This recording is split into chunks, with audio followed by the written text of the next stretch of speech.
You know how people say, if you keep listening to scary stories, one day you'll have your own? Yeah, I used to laugh at that. Now I keep my voice down when I talk about this, because my kids are usually in the next room, and even years later, saying it out loud brings that cold, empty winter smell back into my nose. Anyway, here it is. My name's Kurt Russell, no relation to the actor, before you ask. I live in a little town called Stillwater, Oklahoma. I'm a postman, been walking the same neighborhoods for over a decade now. Rain, shine, ice, you name it. I've got a wife, Laura, and two kids, Evan and Maddie.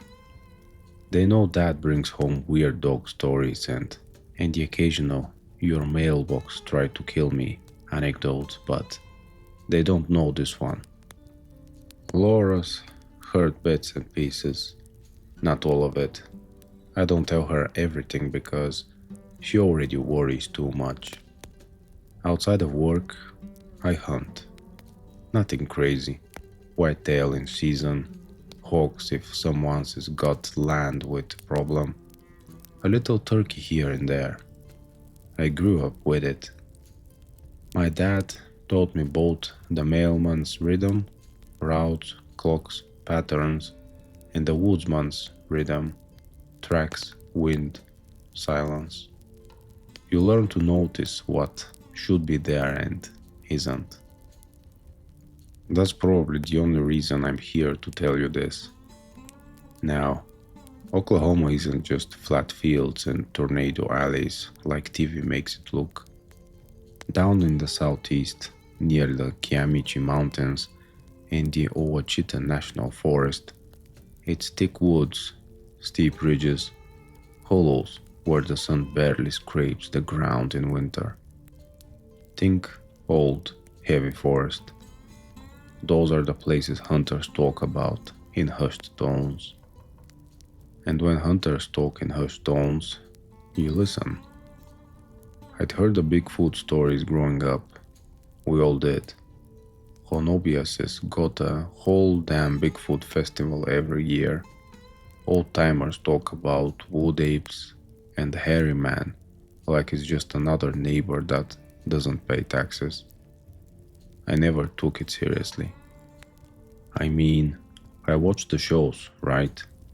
Grainy trail cams, guys knocking on trees at midnight, dramatic music over raccoons. I'd laugh, but some part of me, I don't know, I always filed it under probably nonsense, but what if? Anyway, that's the backdrop. The actual story starts with a stupid idea in December. It was early December, dead calm, kind of cold, that dry, still cold where you feel like if you stop moving too long, you'll freeze in place. We were at my brother-in-law, Mike's place, grilling in the backyard, pretending winter wasn't happening. Mike's one of those big, loud guys.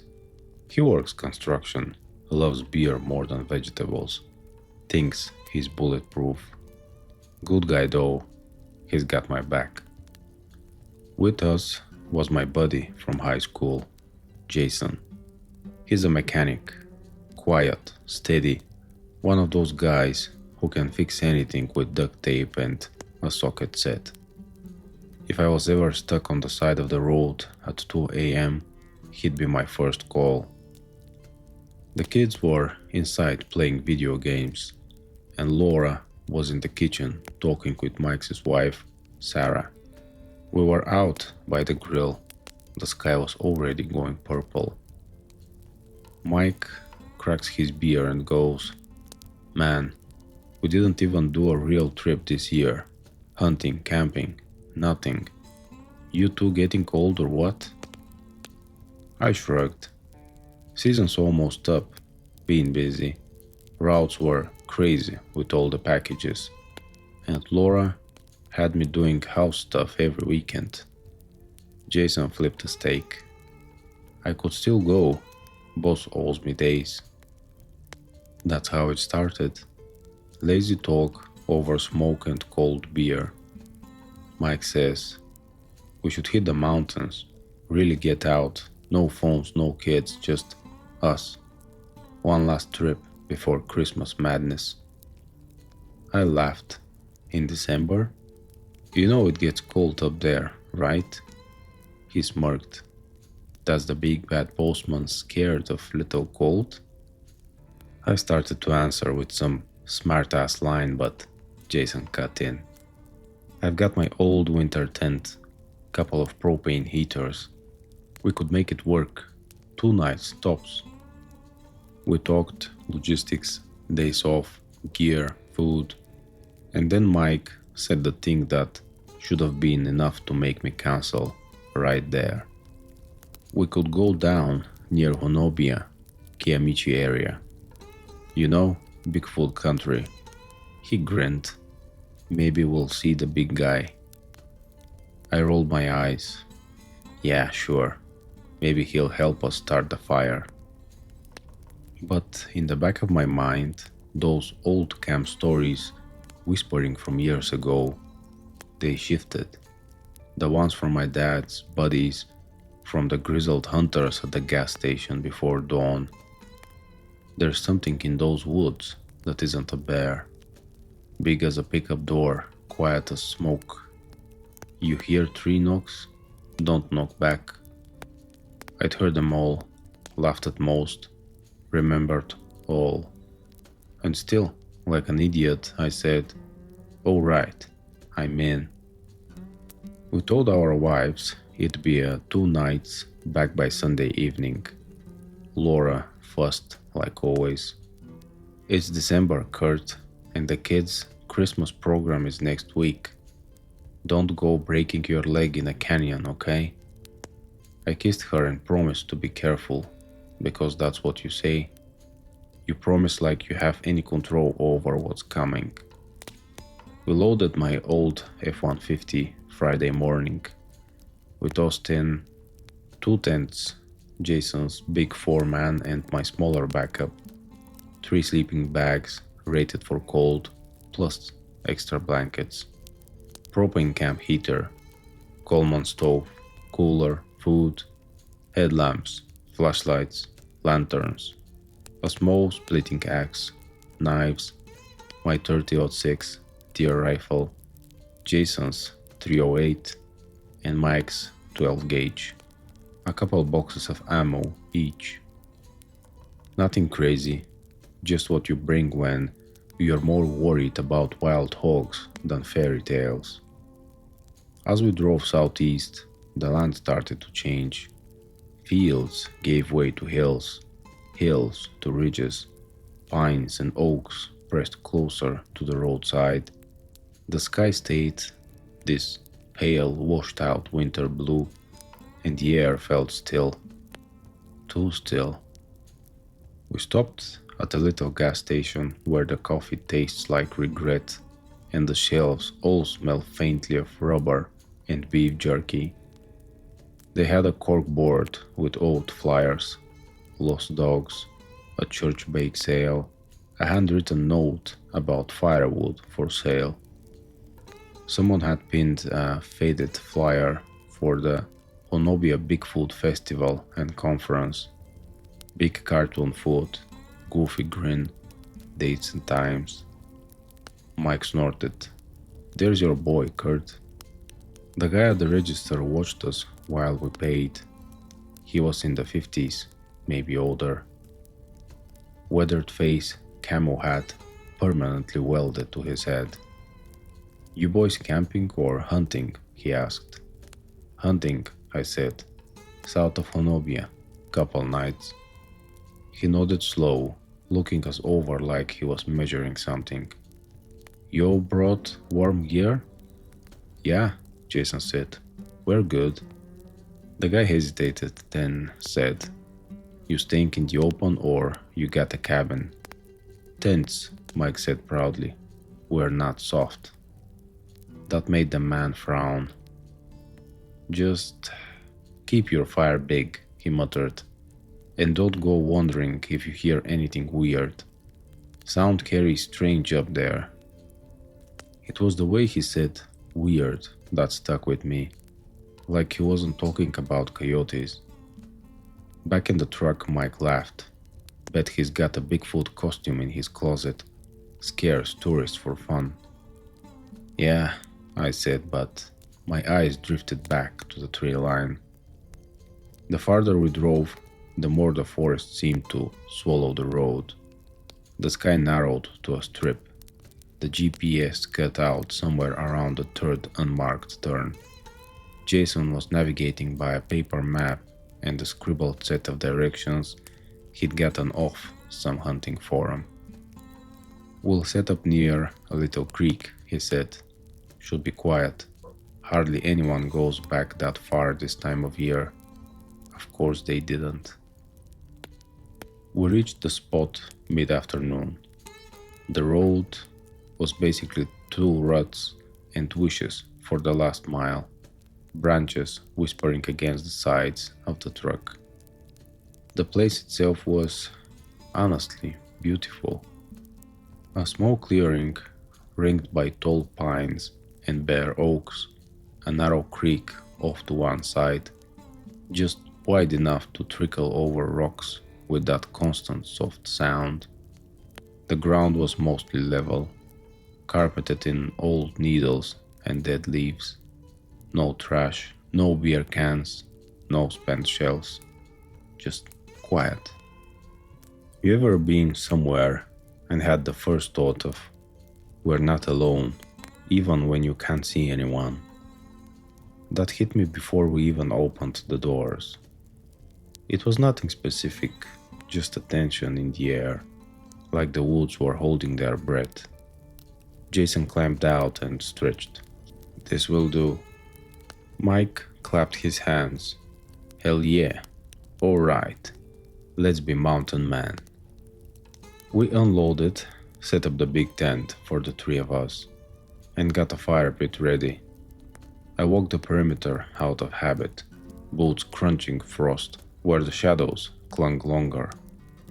That's when I noticed the first weird thing. Off about 30 yards from camp, between two pines, there was this structure. Not man-made, not exactly natural. Two long dead branches had been leaned against a tree in an upside-down V, carefully balanced. A third, thicker limb had been laid across them horizontally, like a crude doorway frame. Smaller branches were woven between them, not enough to be a proper wall, but enough to look deliberate. Something about it made the hair on my arms stand up.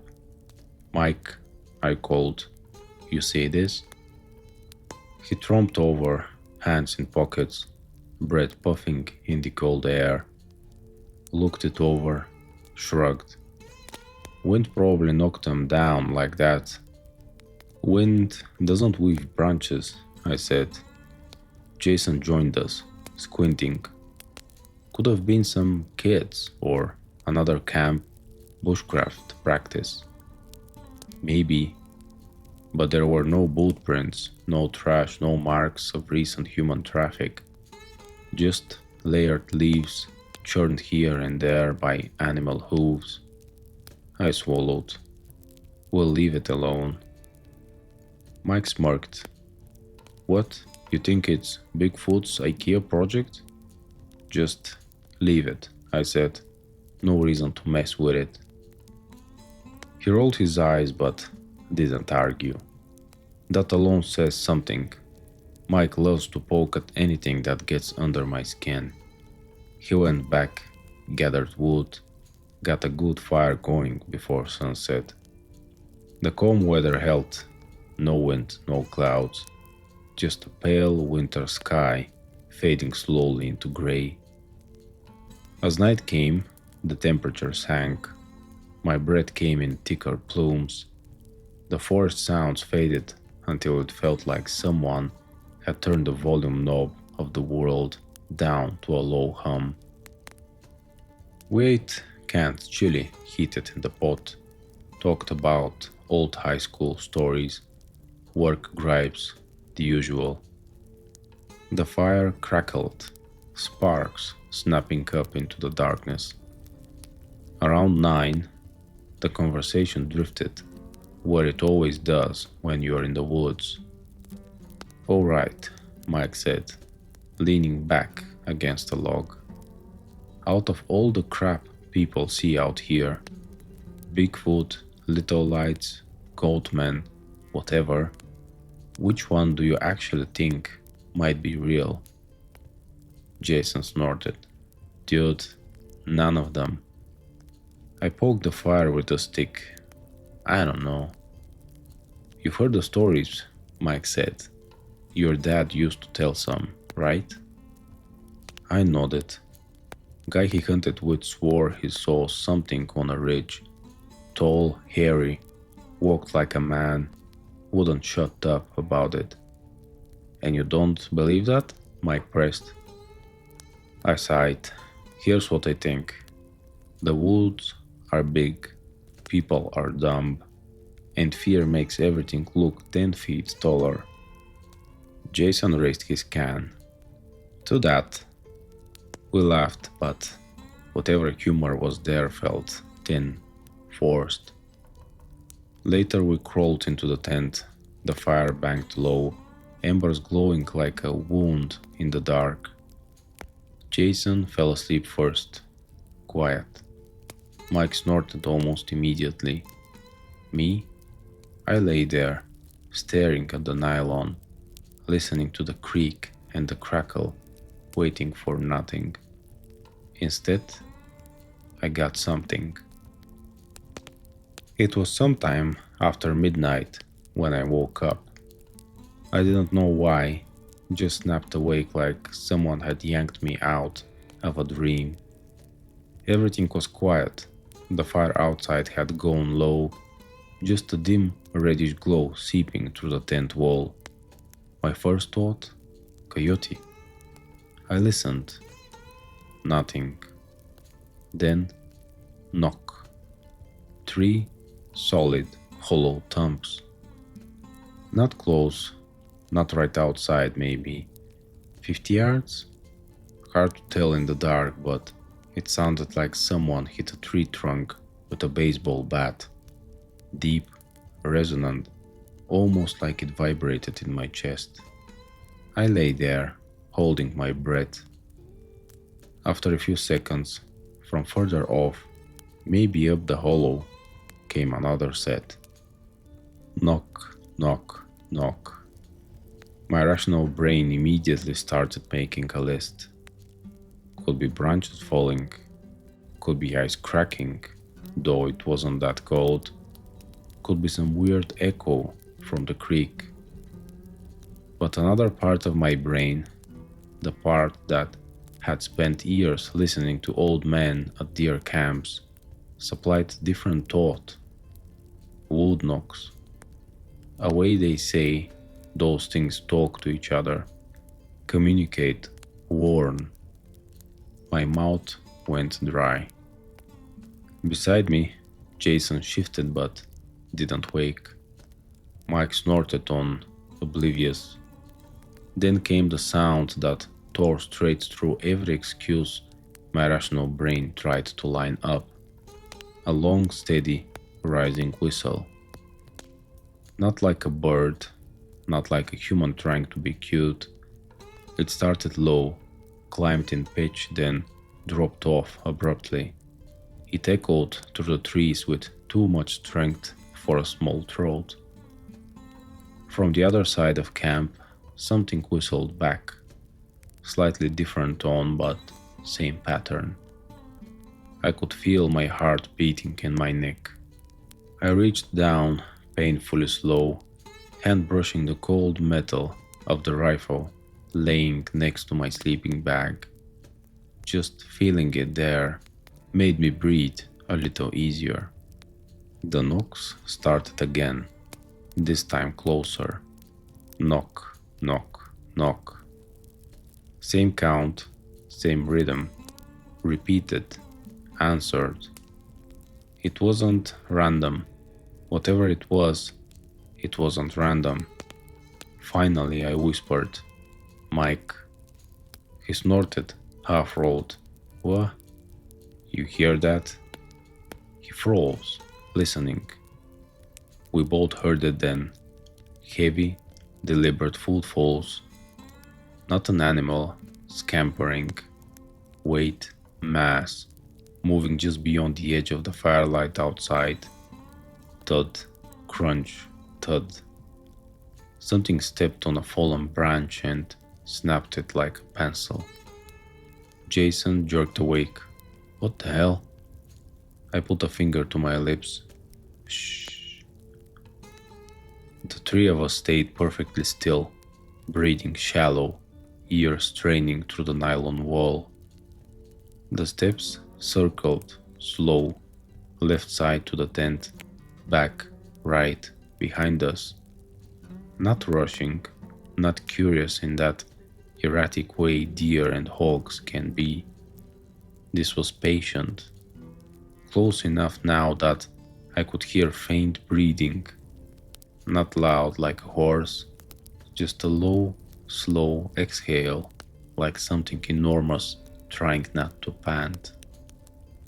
"Probably a bear," Jason whispered, barely audible.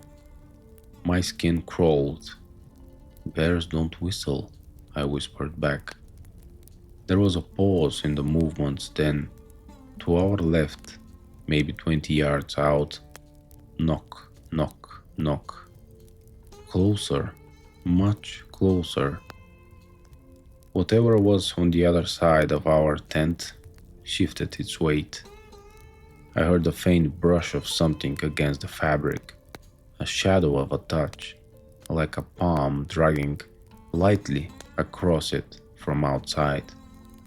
The nylon flexed inward, just a fraction. I stopped breathing altogether. Then, directly above us, something utterly wrong happened. A low, rolling, chest-deep growl began. Not the kind of cartoon growl you hear on TV.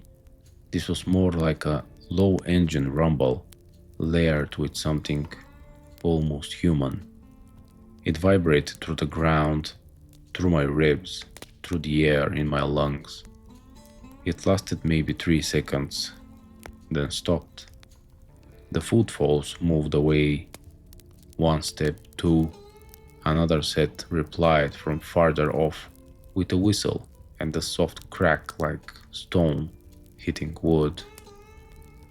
Then, nothing. No crickets, no owls, no wind. Just our breathing and the faint hiss of the dying fire. We stayed there, frozen, for I don't know how long. Eventually my muscles started to ache. Jason's hand was clenched so tight around his flashlight that his knuckles creaked. When I finally dared to look at my watch, it was almost 3 in the morning. "We should check," Mike whispered. "Absolutely not," I hissed. "I just want to see what it..." "Mike," Jason said in a voice that sounded like it had been dragged over gravel. "You unzip that tent, and I swear to God, I'll duct tape you to your sleeping bag." There was a beat of silence. "Fine," he muttered. We didn't sleep that night. Not really. Just dozed in short jolts, waking at every creak and pop outside. Nothing else approached the tent. No more knocks, no more whistles. But somehow, the silence was worse. Morning came pale and thin. The calm weather held. No wind, no snow, just that dead still, cold forest. Jason was first out of the tent. His boots crunched frosted leaves, and I heard him stop dead.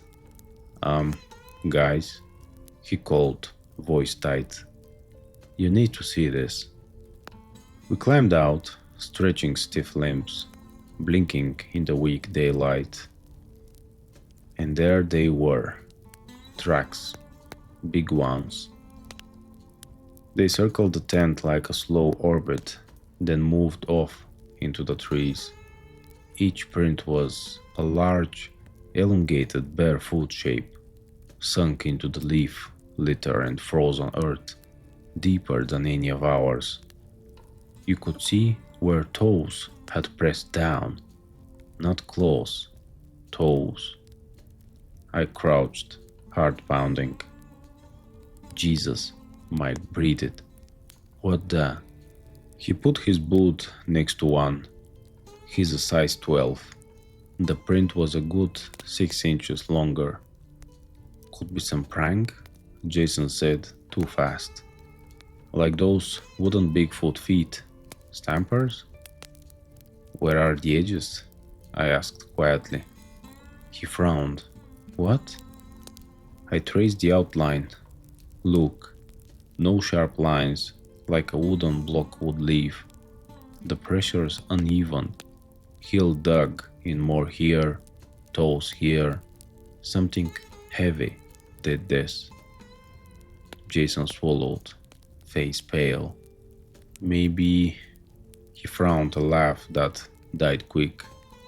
Maybe some guy barefoot? In freezing weather, at 3 in the morning, walking around a bunch of dudes with rifles? I shook my head. No chance. We followed the tracks a bit. They led toward the creek, then doubled back, crossed the little path we'd driven in on, then wandered off to where the pseudo-structure was. When we reached it, I stopped again. Something had changed. More branches had been added in the night, woven in tighter. To one side of the doorway frame, hanging off a twig, was a small, torn bit of fabric, camouflage patterned. Jason's face went slack. He reached up slowly and plucked it off. That's from my jacket, he whispered. The pocket I ripped months ago. Thought it was just frayed off. Something had plucked that crap from wherever he'd left it, miles away, and hung it here like a tag, a claim. You know that feeling when your stomach drops out and your body goes ice cold, even if the air around you hasn't changed? That. We need to leave, I said. Mike's head snapped toward me. What? We just got here. What do you think this is? I demanded. Coyotes making arts and crafts? Someone or something was close enough to this camp last night to circle us, touch the tent, and then fix up this creepy thing. It's marking its territory crap. We're in someone's living room. Jason cleared his throat. Maybe if we move somewhere else? Where? I asked. We don't even have service. You want to be lost out here because we were too stubborn to admit this is messed up? Mike bristled. It's just some weirdo. Maybe a squatter or a meth head. Then I definitely don't want to be out here, I shot back. You know what meth heads and guns get you? Not a cute story. He opened his mouth to argue again, then closed it. Something in my face must have convinced him this wasn't just nerves. Fine, he muttered. We'll do one more night. We came all the way out here. I stared at him. One more? We leave at first light tomorrow, Mike said firmly. No later. We'll pack up tonight so we can bolt. But I'm not turning around after one freaky night because you spooked yourself. Jason glanced between us, torn. I think he's right about not staying long, he said carefully. But if we leave now and hit the roads, we'll be driving tired. That's not great either. He had a point. Tired driving on those roads was a good way to end wrapped around a tree. I exhaled, slow, the cloud of breath hanging between us like a ghost. All right, I said finally. One more night. We prep early, fire big, no wandering. And if anything comes near camp again, Mike added, we'll let it know we're not toys. We've got guns for a reason. I didn't like that though, at all. Because if the stories were true, they weren't just dumb animals. They'd remember. We tried to treat the day like any other hunting trip. Ate breakfast, checked gear, walked the woods a bit to see what was around. The forest felt different though. It wasn't just me being paranoid. Even Mike was quieter, eyes scanning more than usual. Jason's hands never strayed too far from his rifle. We didn't see much game. A few fresh deer tracks, some hawk signs, some scattered squirrels chatter in the distance. No movement close, like bigger animals were keeping their heads down. Around noon, we found another strange thing. We were maybe half a mile from camp, following a shallow draw, when we came across a tree that had been snapped in half about 8 feet up. Not weather broken, not chewed, snapped. The top portion hung at an angle, fibers torn, pointing down ridge. Around its base lay more of those woven branches, like someone had tried to make a blind and given up halfway. Storm? Jason said weakly. No wind damage looks like that, I muttered. Storms twist. This is straight force. Mike whistled low. Dude must do CrossFit. I didn't laugh. We didn't go much farther. Turning back felt like the smartest thing we'd done all day. Back at camp, I busied myself making sure everything was ready for a quick exit. Truck turned around, facing out.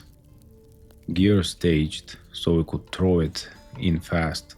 Rifles cleaned, magazines loaded but safely stored. The sky stayed clear. The weather remained unnervingly calm. No wind, no rattle branches, no clouds to diffuse the dying light. Just blue, then fading gray, then dark.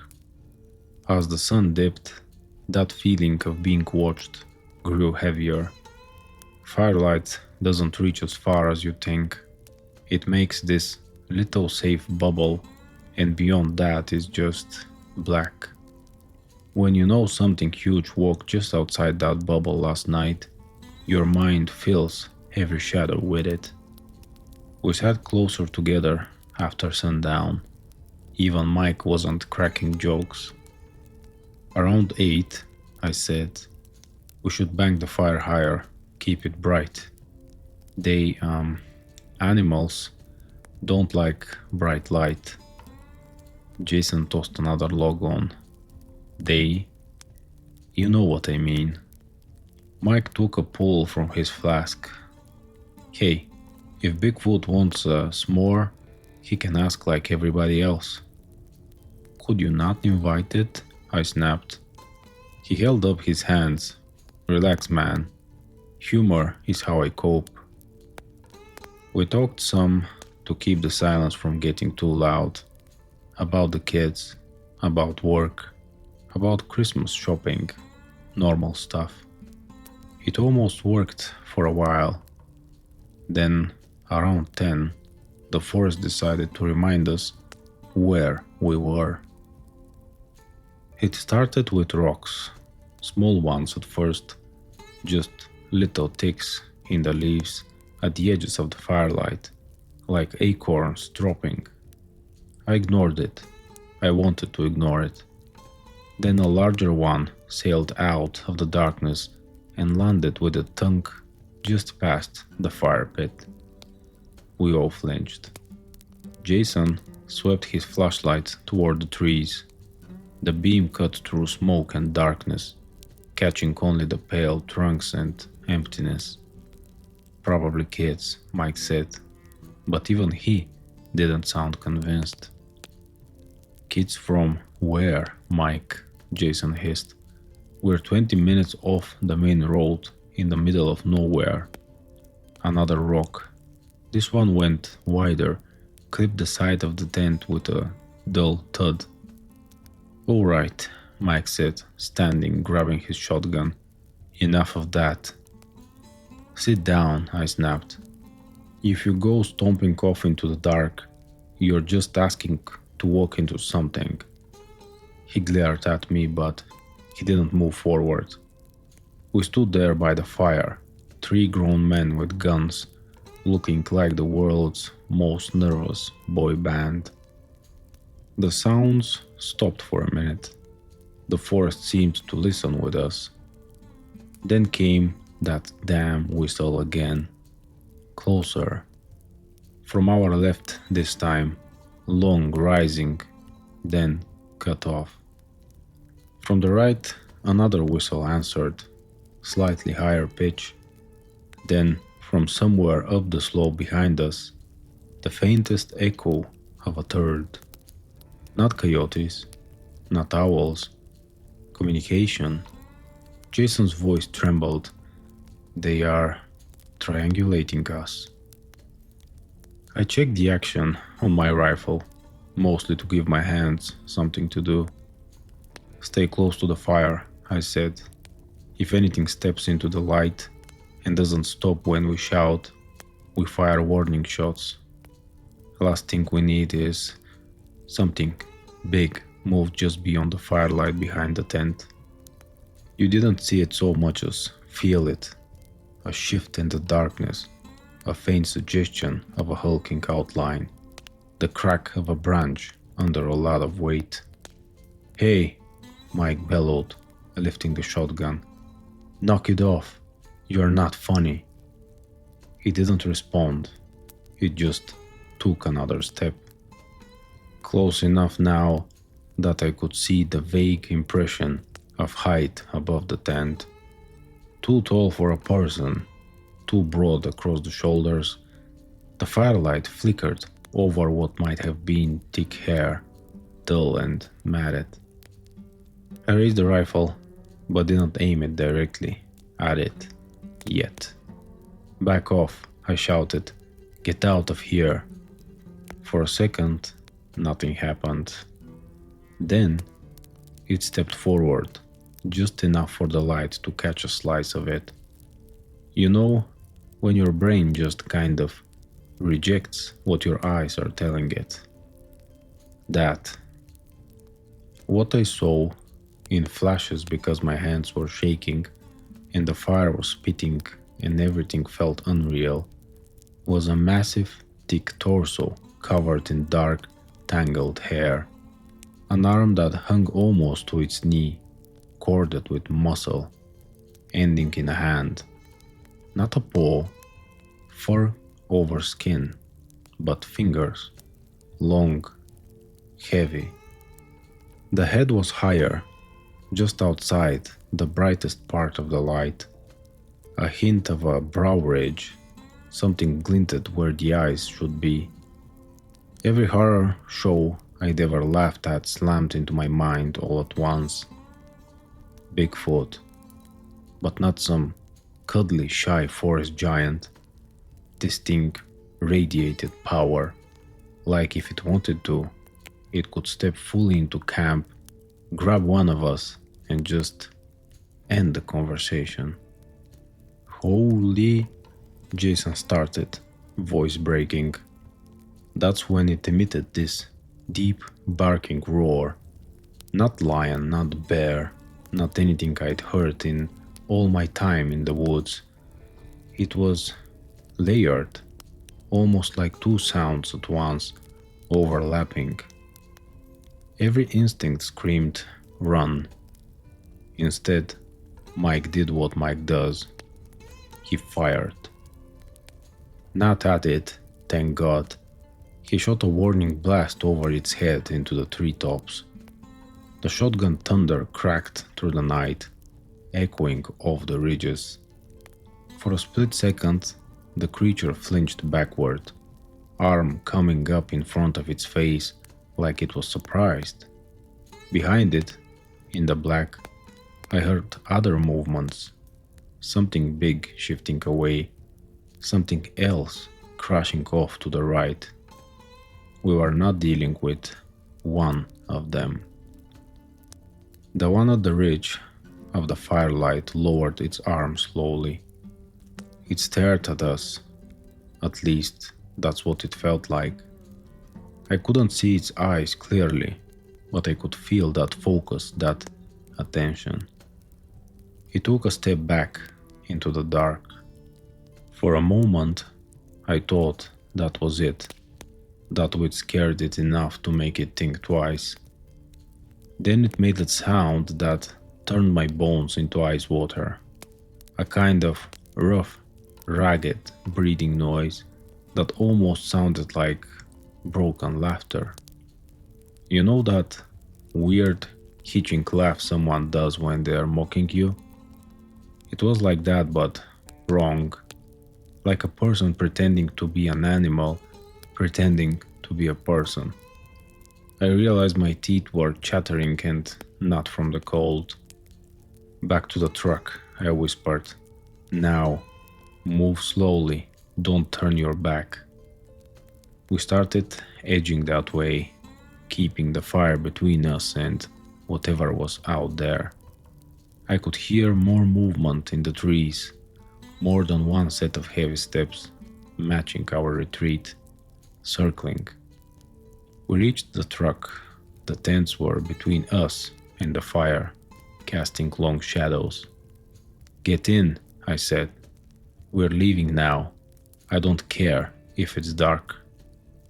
Jason yanked the passenger door open. Mike rounded for the back seat. That's when the creature decided to rip. I heard it before I saw it. A sudden, explosive crunch of breaking wood and metal at the front of the truck. The whole vehicle bounced, rocking on its shocks. The hood lurched upward like something had slammed into it with incredible force. I dropped my rifle, grabbing the door frame so I wouldn't fall. Jason stumbled, hand flying out to brace himself on the dash. "What the?" Then the hood ripped up. I mean that literally. A massive, hairy hand, fingers as thick as small branches, gripped the edge of the hood and jerked. Metal screeched. The hinges shrieked and snapped. The hood peeled backward like a cheap tin can. The headlights shattered. The front grille groaned. The creature, or one of them, God help us, had come around the front in the second we'd taken our eyes off it. It roared again, louder this time, face still just out of full view in the dark and chaos. It grabbed at the engine block, wrenching something free. Fluid hissed, steaming in the cold air. Get in, I shouted. Jason dove fully into the passenger seat. I scrambled into the driver's, shaking so hard I missed the ignition the first time. Mike had one leg in the back when something else happened. A huge dark shape blurred past behind him. Another hand reached out, not from the front but from the side of the truck, near the bed. It snagged Mike's backpack strap. I'll never forget the look on his face. 1 second he was pissed and scared, halfway in the truck. The next he was jerked sideways, off his feet like a rag doll, eyes wide, mouth forming a shout that turned into a ragged scream as he hit the ground and slid. He landed hard, backpack twisted, one arm pinned awkwardly. The creature behind him didn't fully show itself. I saw a leg, a hint of torso, a long arm reaching. It grabbed the pack again. The sound that followed is what will haunt my sleep until the day I die.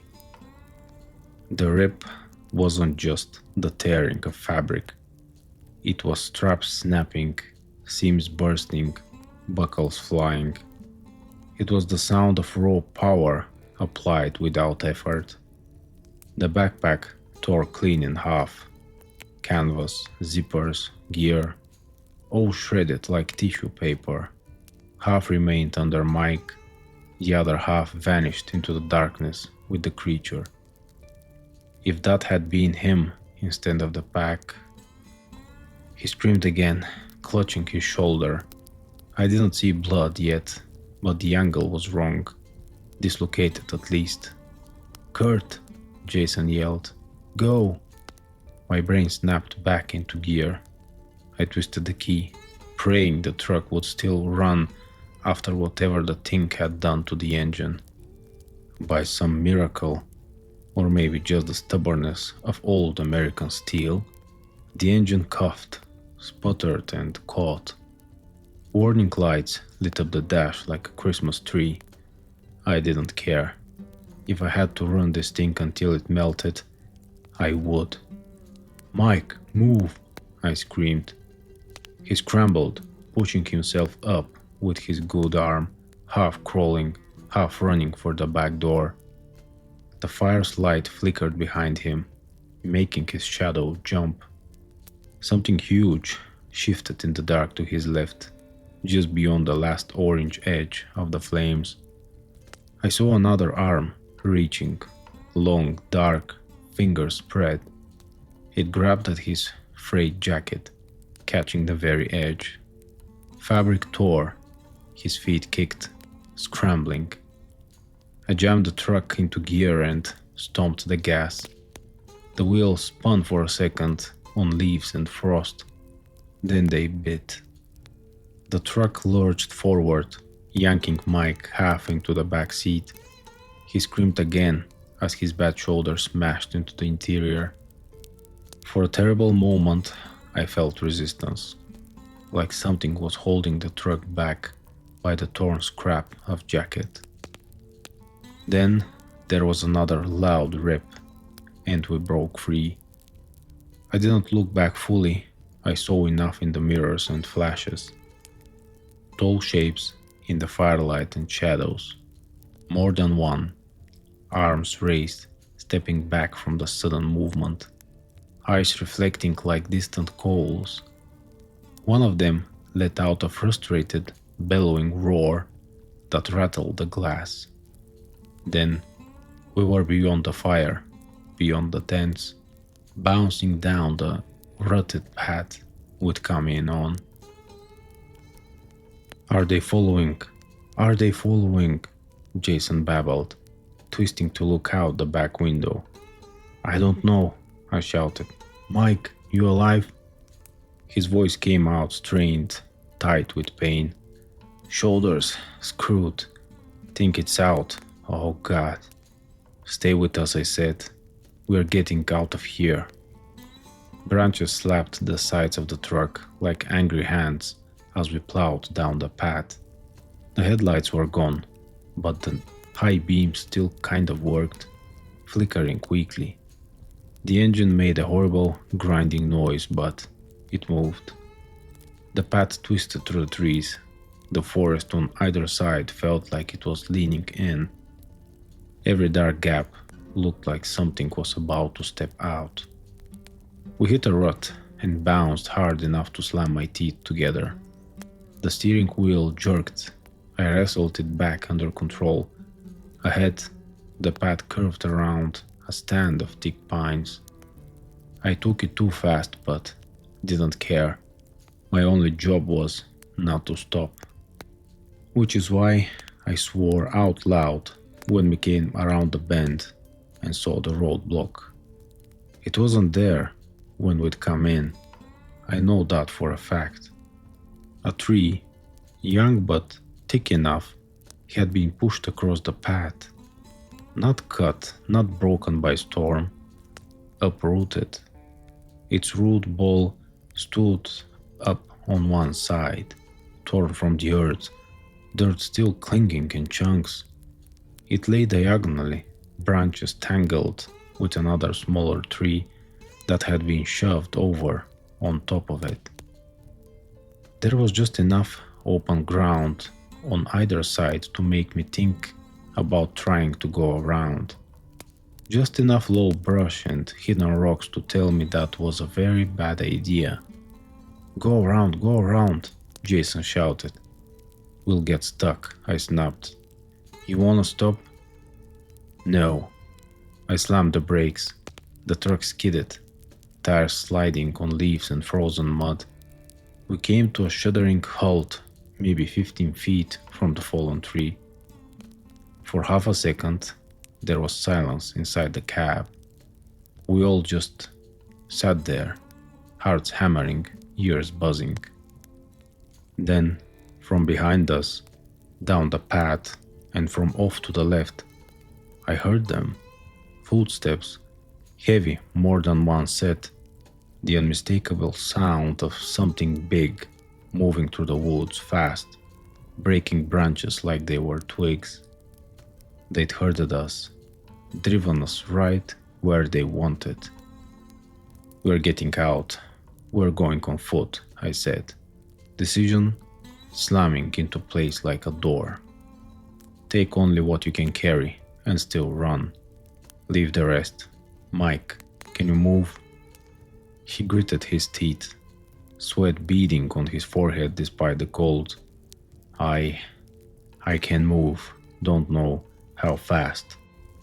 We'll help you, Jason said firmly. We're not leaving you. I threw the truck into park, grabbed my rifle, a small flashlight, my coat. Jason snatched his rifle and the first aid kit. Mike, with his good arm, grabbed nothing but the shotgun, held awkwardly in his left hand. We spilled out into the night. You know how people always say it was quiet as the grave? It wasn't. It was loud, cracking branches, thudding steps, heavy breathing. Somewhere behind us, a guttural chuff, like something scenting the air and not liking what it smelled. The truck's engine ticked as it cooled, metal contracting. Off the path, I hissed. They're expecting us to stay on it. We move parallel, use the trees for cover. How far to the main road?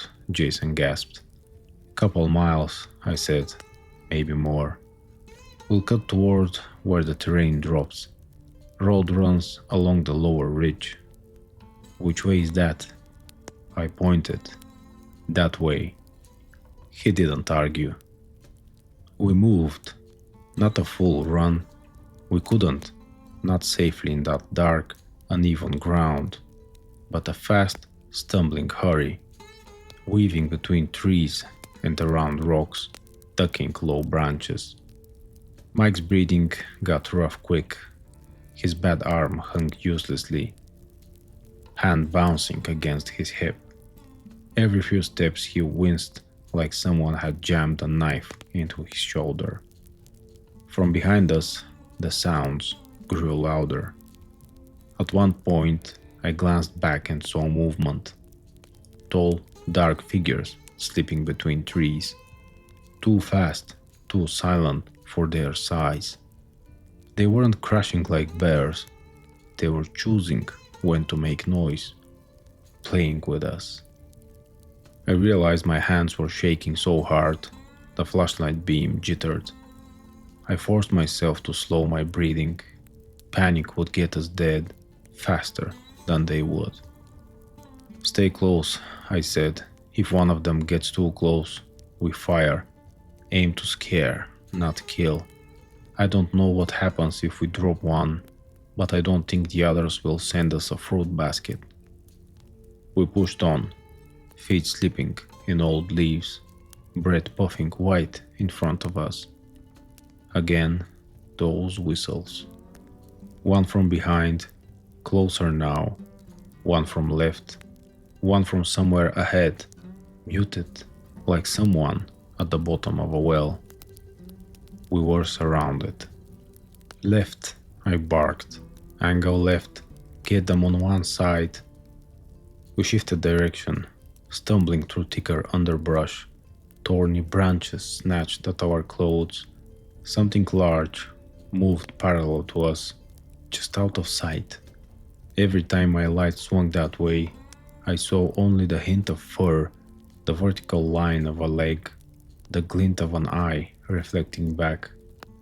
Then, from directly ahead, maybe 30 yards out, something stepped onto our path.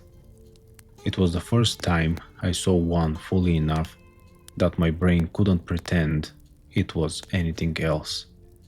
Tall, 8 feet, maybe more, shoulders like a linebacker wrapped in fur, long arms hanging almost to its knees, dark hair covering everything except a bit of grayish skin around the eyes and nose.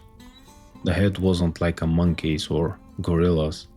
The forehead sloped back, but there was a definite, heavy brow ridge, under which two eyes shone amber in the reflected light.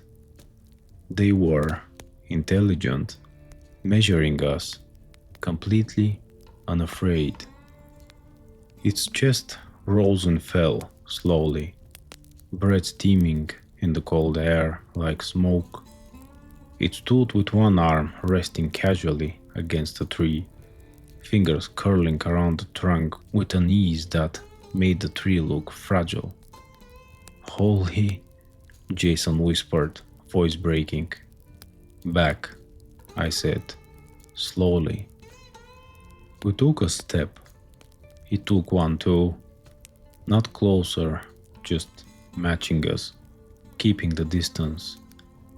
Another one moved behind it, partially obscured. Smaller, maybe a younger one. Its movements were more agitated, shifting from foot to foot. The one in front, older, I assume, the alpha or whatever, made a low, rumbling sound, and the smaller one stilled. You don't make a sound like that if you're a dumb animal. You make a sound like that if you're in charge. My hands tightened on the rifle. My mind was racing, not with strategies to kill, but strategies to survive. If you shot it and it died, what then? If you shot and it didn't die, what then? It stared at us a moment, longer, then did something that seemed absurdly human. It smiled. Not big, not comical, just a slight revealing of teeth. Too many, too large, yellowed, like it knew something we didn't. Then it stepped aside, the way a person would move to let someone pass in a hallway. I swallowed, throat dry as dust. "What is it doing?" Jason whispered. "Messing with us," I said. "Keep moving. Don't turn your back fully. Go around, wide." We edged by, never fully turning away. The creature pivoted slowly, tracking us, head tilting. Up close I noticed more details. Scars under the fur, a missing patch over one rib, something metallic tangled in the hair of its forearm, looked like a rusted out bit of a snare or old barbed wire. This thing had history, age, experience. We passed, hearts thundering so loud I was sure they could hear.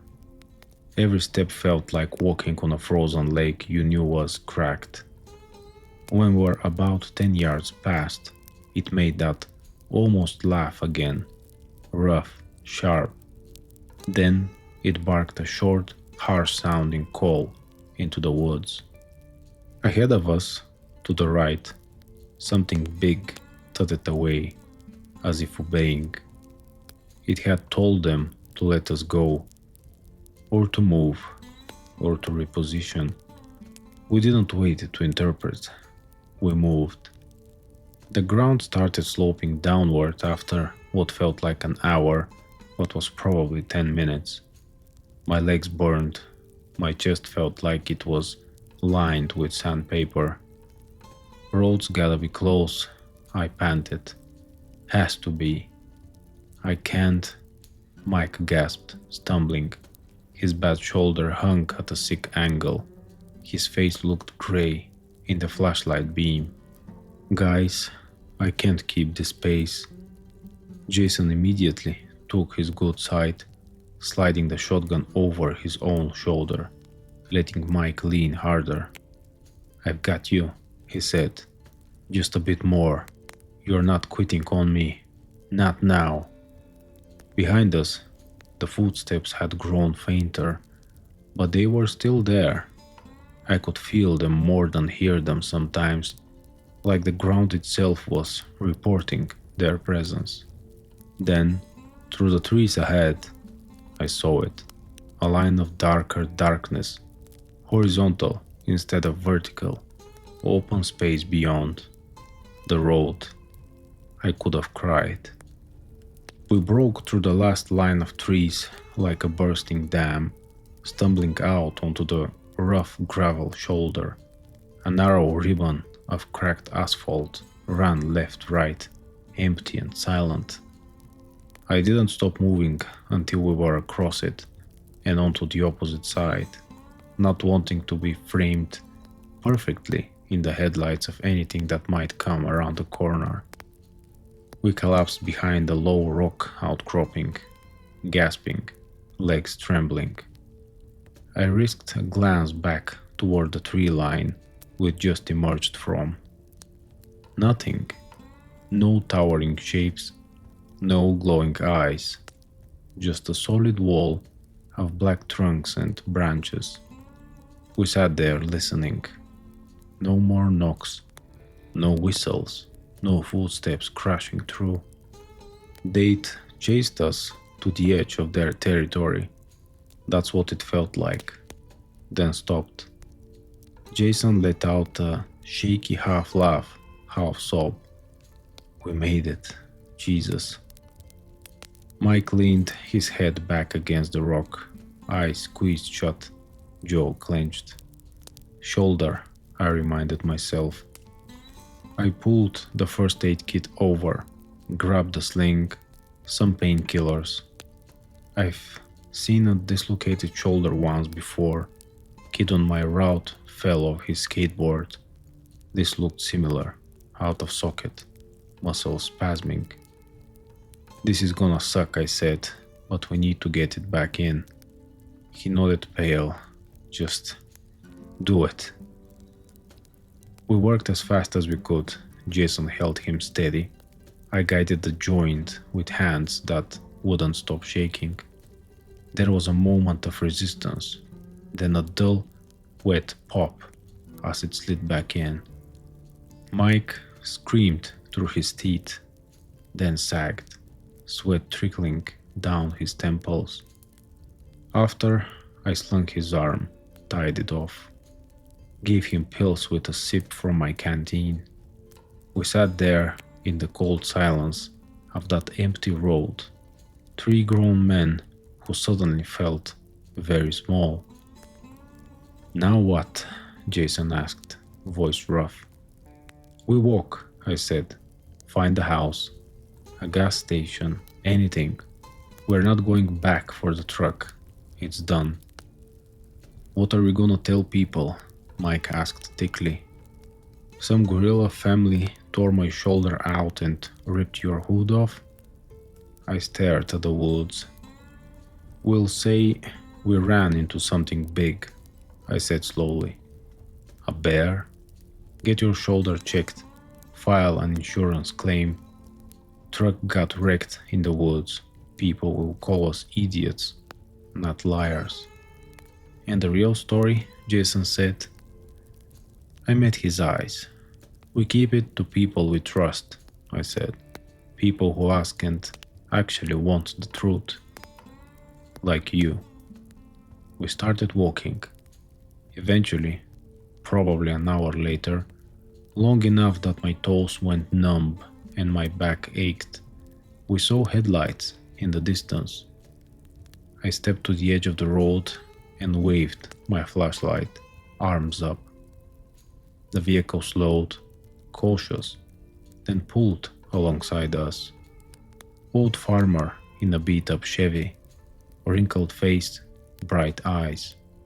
You boys look like hell, he said simply.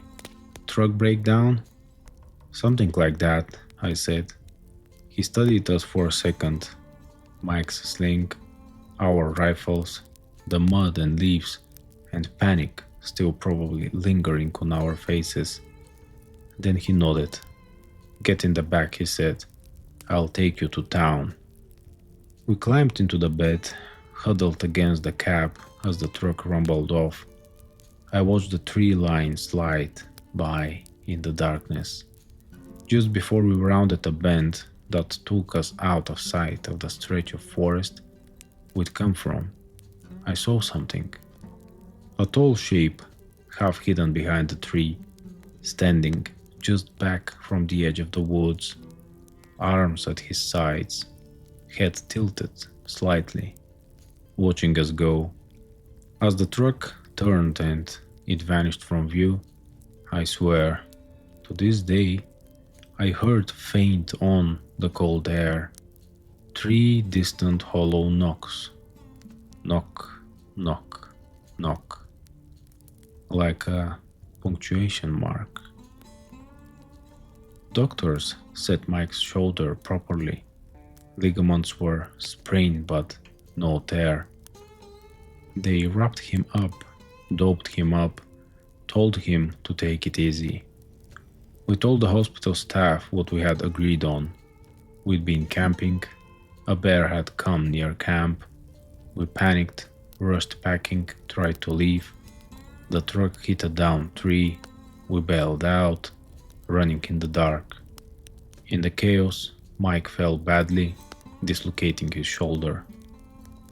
It wasn't a great lie, but it was better than a giant hairy biped ripped my backpack in half and peeled my truck like a can of sardines.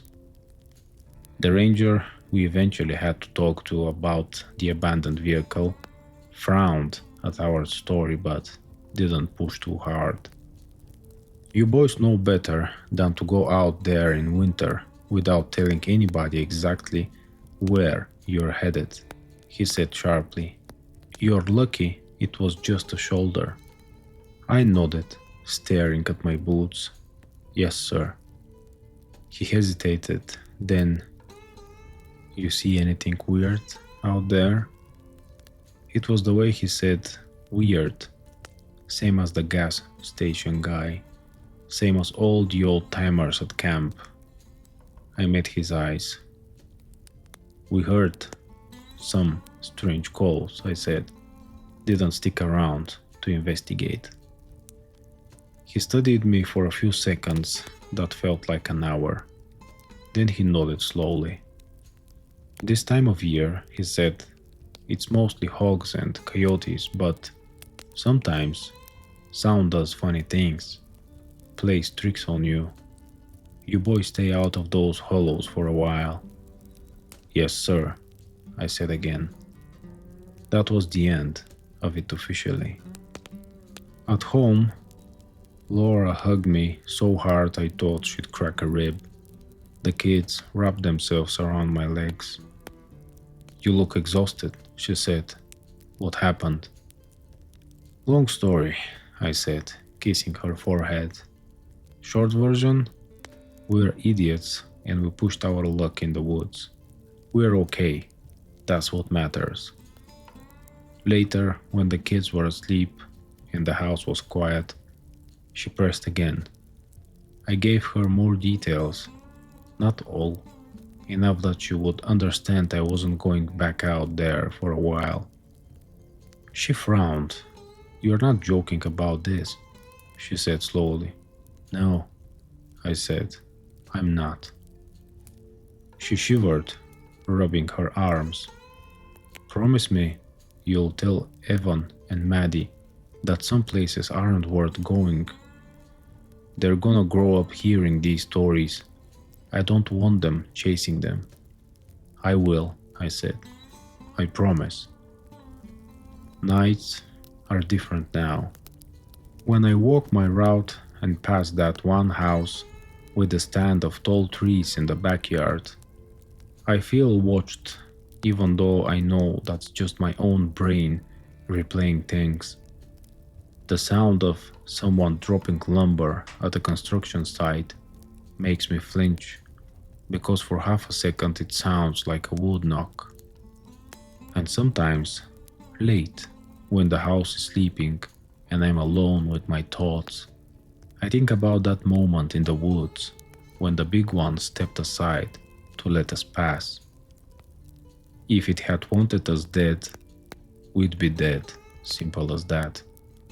We weren't prey that night. Not exactly.